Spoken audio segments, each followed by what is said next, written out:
Today we will, so to speak, smell what US infrastructure smells like and how Russian infrastructure differs from Western infrastructure. But first, let's list the most interesting events that took place in our country during the week. So, the automobile plant assembled the first anti-sanctions dump truck of the K5 generation. The gearbox of the dump truck is equipped with localized components, fuel equipment and pneumatic brake automatics. Electric hydraulic power steering have been replaced. The KAMAZ 6595 tri-axle is equipped with a more powerful 460 horsepower P6 engine. The fuel tank capacity has been increased to 500 liters, up to 20 tons. Roselmash launched a 150,000 square meter small agricultural machinery plant in Taganrog, Rostov region. It is planned that by 2025 the plant will produce 5,000 units of machinery. The company plans to produce 5 types of machinery, including tillage, forage harvester, grain processing, self-propelled and trailed sprayers, as well as adapters for combines. Technonickel completed construction of the plant for production of heat-insulating materials from extrusion polystyrene foam PTOSR Usili Siberskoy. The company will produce a full range of XPC boards designed for insulation of foundations, floors, roofs, walls, filling sandwich panels. After reaching full capacity, the capacity of the new plant will be 140,000 cubic meters of finished products per year. An enterprise of Rosatom's mining division in the Murmansk region began processing the central part of the Aluaevskoye Laprida deposit. More than 1 kilometer of underground mine workings were excavated to develop the central part of the Aluaevskoye field. The central part of this deposit, according to GOK geologists, represents a rich seam. Alliant Spetsmash has set up serial production of process equipment for medium and large capacity liquefied natural gas production and offshore projects in the Perm territory.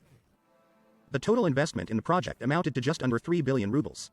The level of product localization is 100%. All raw materials and components come from domestic manufacturers. Holden Cross Electronica has demonstrated its compact drone countermeasures system, Cleaner, for the first time. The device is a case that weighs up to 8 pounds and has remote control capability to protect the warfighter from radiation and hit missiles attacking radio-emitting targets.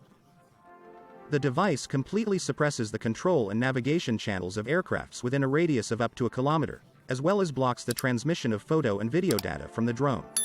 Raritech Gas Motor Fuel System Company launched a unique line for manufacturing cryogenic tanks in Naberezhny Chelny. The demand of the Russian market, according to analysts, is now $5,000 a year.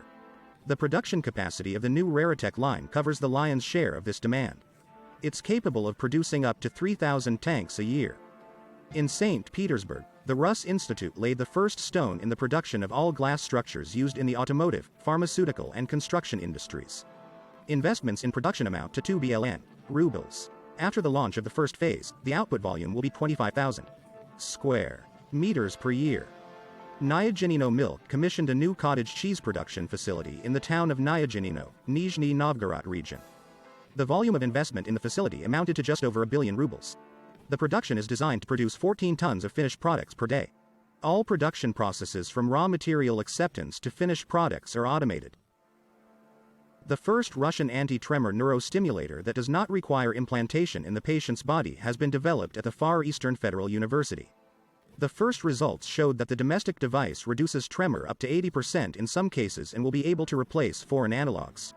After a full set of tests, the scientists plan to release a pre-production sample, reducing the size to a wristwatch. Well, now let's smell what infrastructure smells like in the US.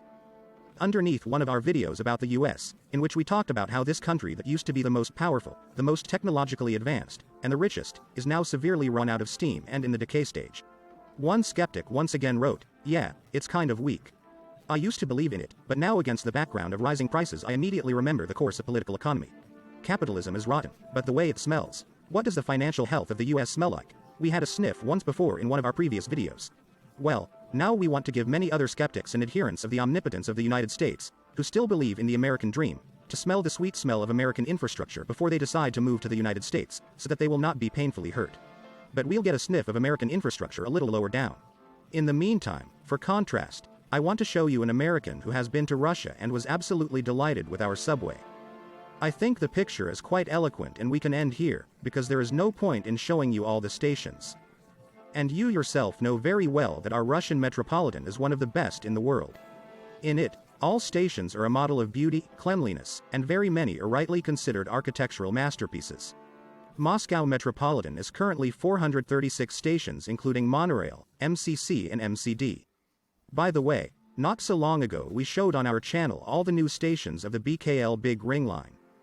Now let's move very smoothly to the New York City subway system.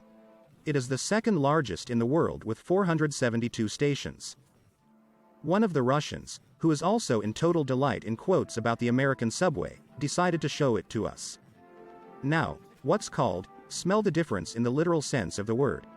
It looks very much like a social toilet in the subway, but since technology does not yet allow to convey smells in the video, so let's not slander in vain and say that there is just leaking water, and since it does not bother anyone, it is not cleaned by anyone and molds slowly on the floor. Although the author of the video explicitly says that he can only be happy for us because technology can't transmit odors yet. And speaking of the New York City subway, that's an odor we'd rather not smell. By the way, a single fare on the New York City subway costs $3.25. That's 302 rubles in our money, or $2.90 if you pay with an iPhone.